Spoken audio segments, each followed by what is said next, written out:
Akhirnya ayah aku boleh solat berdiri semula. Ayah aku bukan sekadar ayah.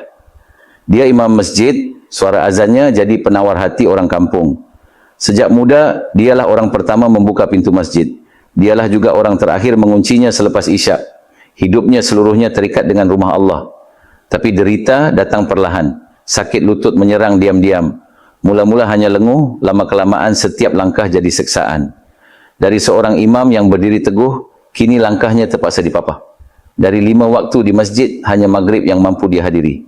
Aku masih ingat satu malam. Aku temankan ayah ke masjid. Dari jauh aku nampak dia berusaha naik tangga satu persatu dengan muka menahan sakit. Sampai di saf hadapan, dia duduk di kerusi menanti iqamah. Bila sampai waktu rukuk, aku nampak air matanya jatuh perlahan.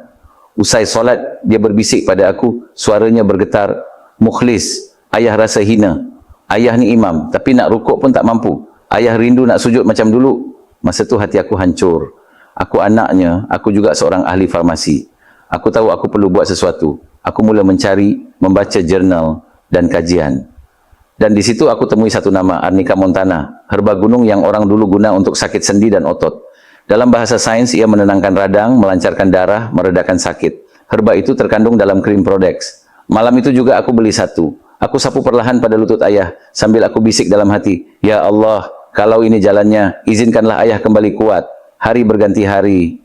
Mula-mula perubahan kecil, ayah bangun tanpa berpaut. Beberapa minggu kemudian, dia mampu melangkah ke masjid tanpa aku pimpin. Dan akhirnya pada satu subuh yang hening, aku dengar suara azan ayah bergema semula. Aku segera ke masjid, dan di depan mataku, aku lihat dia berdiri teguh, memimpin solat.